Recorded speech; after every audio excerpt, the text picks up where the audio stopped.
Olá, sejam todos bem-vindos. Este é o nosso curso básico de teologia. Estamos aí na aula 6, do segundo módulo, na era patriarcal. Nós falamos na aula anterior, sobre as pragas que Deus enviou ao Egito e vamos hoje falar sobre o momento em que o povo vai deixar o Egito e ir em direção ao Monte Sinai, e também vai ter ali a passagem pelo mar, tá bom?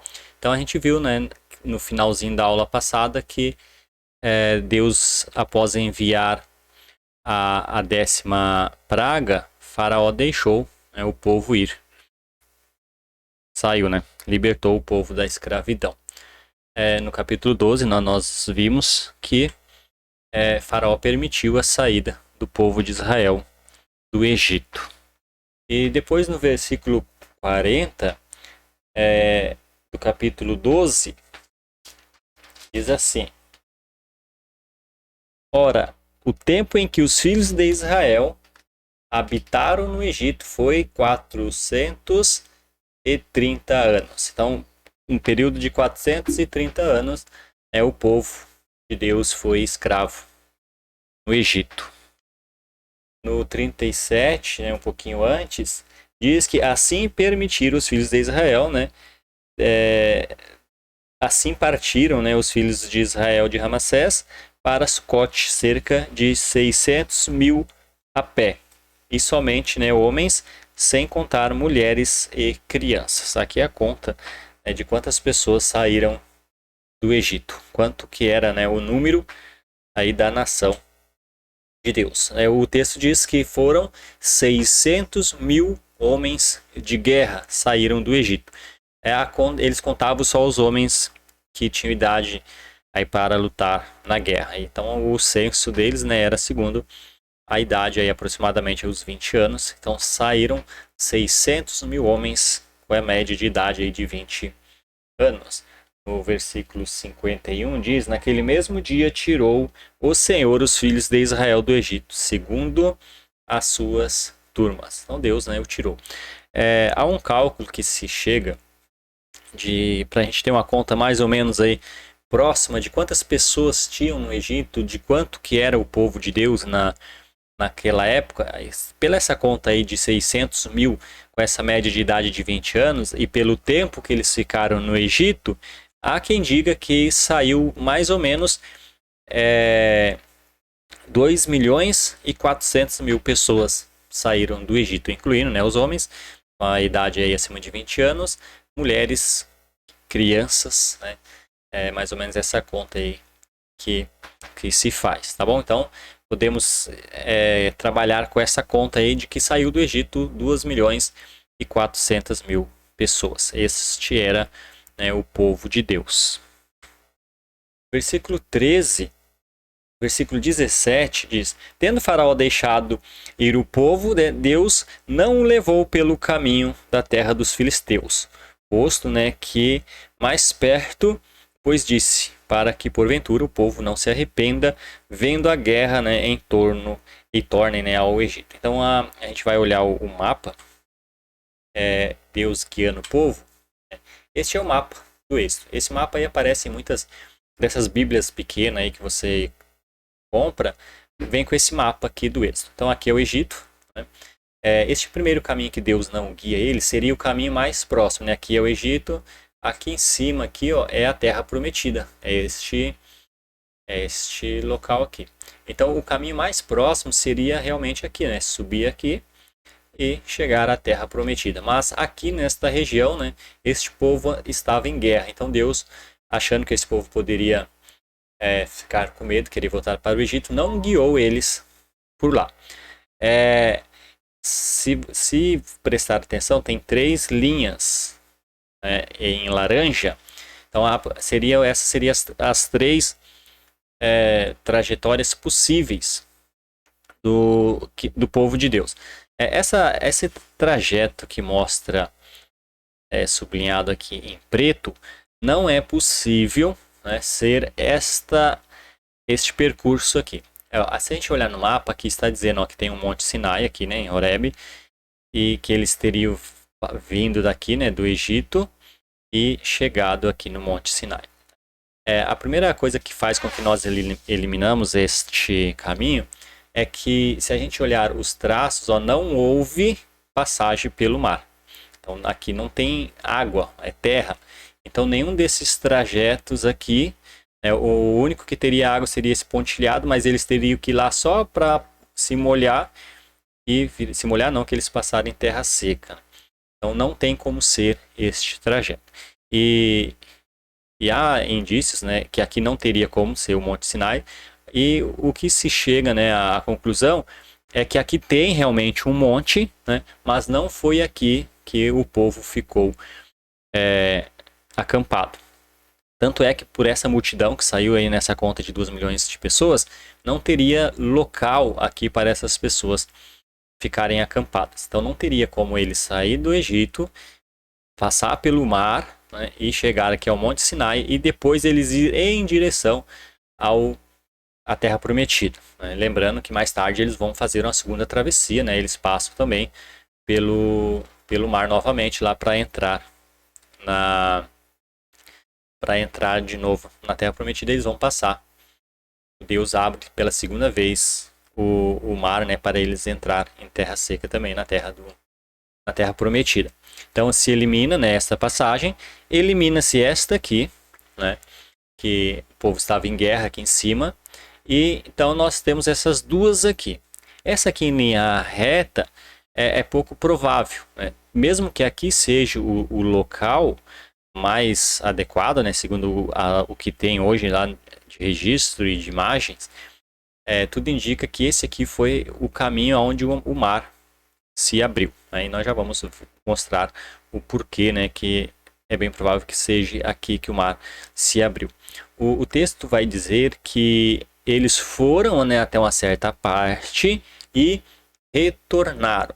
No momento em que Faraó vê, né, que eles retornaram, eles estão subindo e de repente eles descem.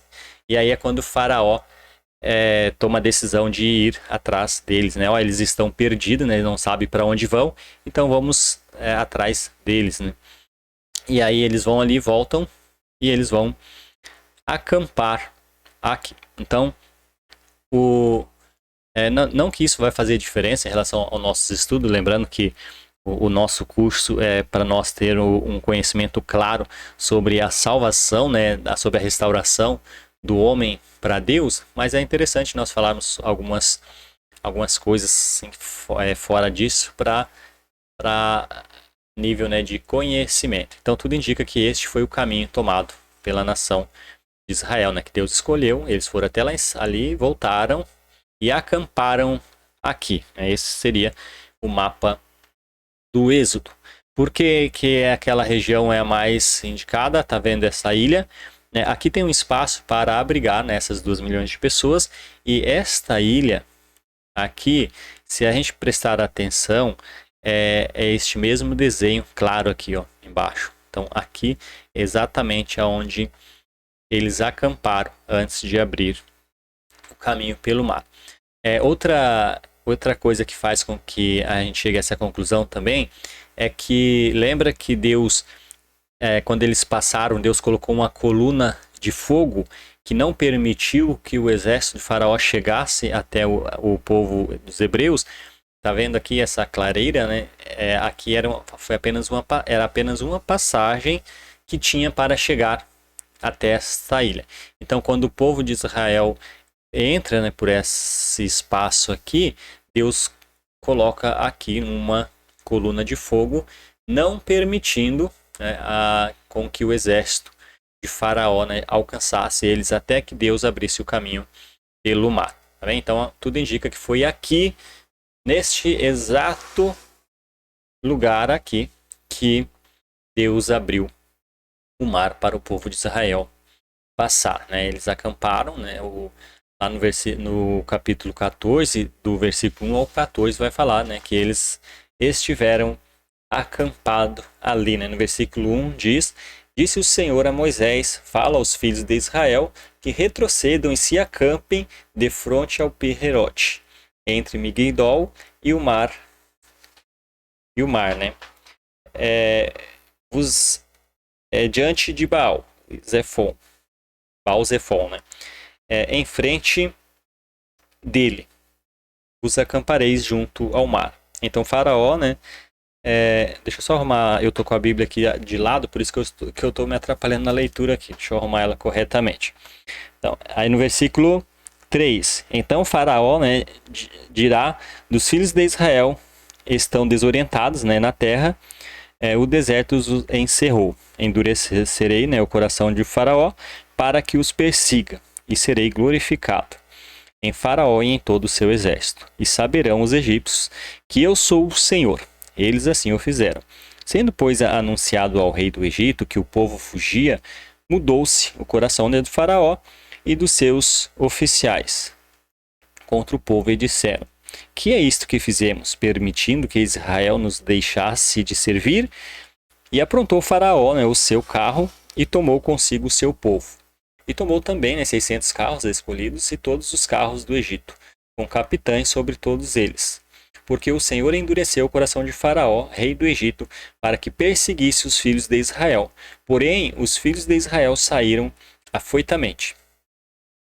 Perseguiram-nos, né, os egípcios, todos os cavalos e carros de Faraó e os seus cavalarianos, e o seu exército, e os alcançaram acampados junto ao mar, perto de Piherote, de fronte a Baal-Zephon. E chegando o Faraó, os filhos de Israel levantaram os olhos, e eis que os egípcios vinham atrás deles, e temeram muito.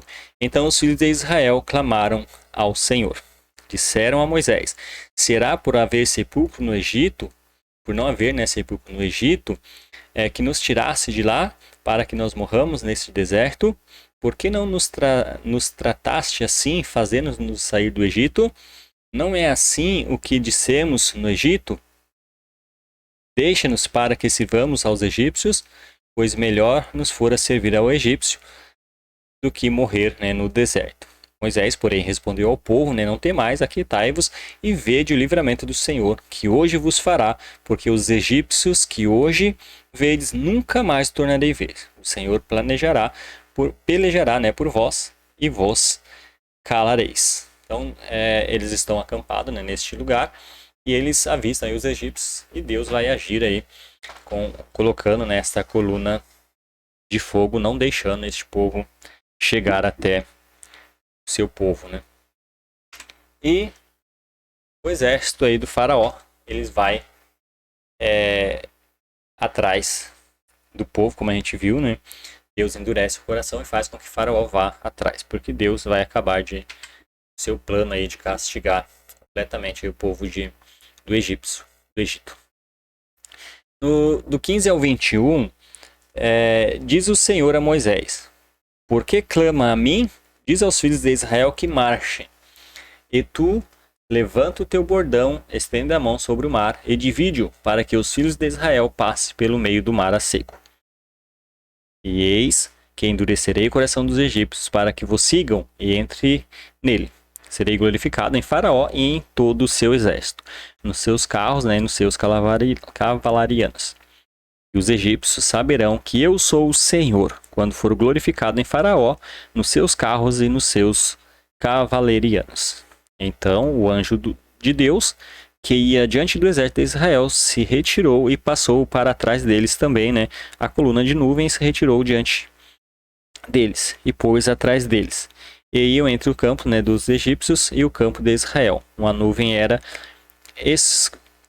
escuridade, né, para aquele que para este esclarecia a noite. De maneira e em toda a noite este e aquele não puderam aproximar-se. Então, né, Moisés estendeu a mão e o mar abriu.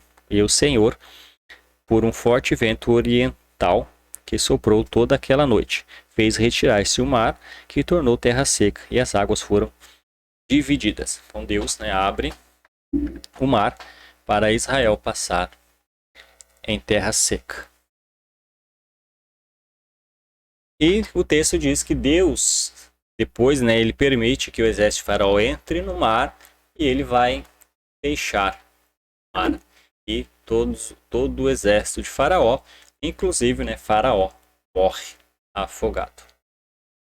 E aí Moisés vai guiar o povo agora em direção ao Monte Sinai. Já passaram pelo mar, agora eles vão em direção ao Monte Sinai. No caminho, né, do Monte Sinai, Deus vai alimentar o povo com o maná. Né? O livro de Êxodo descreve como um alimento produzido milagrosamente, né, sendo fornecido por Deus ao povo israelita durante a sua estada aí no deserto rumo à terra prometida. Deus alimenta o povo com o maná e também, né, em Números 11 vai dizer que após a evaporação, né, como que era o maná, né, após a evaporação do orvalho formado durante a madrugada, né, aparecia uma coisa miúda, flocosa, com a geada. Branco, né, descrito como uma semente de coentro que lembrava pequenas pérolas. Geralmente era moído, cozido e assado, sendo transformado em bolos. Diz que seu sabor lembrava bolachas de mel, aqueles bolinhos, né, de mel. Nem se vê mais aqueles bolinhos. Eu lembro que antigamente vinha muito os bolinhos de mel. É o que lembrava o maná. E aí o povo vai chegar, né, no Monte Sinai. E aí, né, paramos por aqui. Na próxima aula nós vamos falar, né, eles estando acampados ali no Monte Sinai, e aí Deus vai dar a eles mandamentos, né? E nós vamos ver que Deus deu ao povo de Israel 613 mandamentos. Lembra que lá no começo, Adão e Eva tinham apenas um mandamento, tudo podia fazer, só não podia comer do fruto da árvore que estava no meio do jardim. Para a nação de Israel agora, né, no Monte Sinai, claro que Deus está guiando eles para entrar na Terra Prometida, mas eles eram um povo escravo, né, todos nascidos escravos. Então Deus vai conduzir eles para a Terra Prometida, mas Deus vai dar leis para eles, né, mandamentos, e entre esses mandamentos está a Constituição de Israel. Vai ser, entre essas 603 mandamentos vai estar, né, leis civis, militares, religiosas e agrícolas. E aí nós vamos ver, né, que foi a lei de Moisés. Tá bom? Então paramos por aqui. Na próxima aula nós vamos falar sobre este momento. E aí nós chegamos no fim da era patriarcal, né? A era da família, que foi de Gênesis 11 a Êxodo 19, de Noé a Moisés, do dilúvio ao Monte Sinai, e esta era durou 900 anos. O povo agora está no Monte Sinai, aguardando aí as leis de Deus para eles entrarem na Terra Prometida. Deus havia cumprido aí a primeira promessa feita a Abraão de uma nação. E agora, né, está guiando eles para dar a segunda promessa, realizar, né, essa segunda promessa feita lá a Abraão, que era a terra para este povo, e mais tarde seria abençoado todas as nações em Jesus. Uma bênção para todos os povos, né? Essa bênção é Jesus. Tá bom? Ficamos por aqui. Que Deus nos abençoe.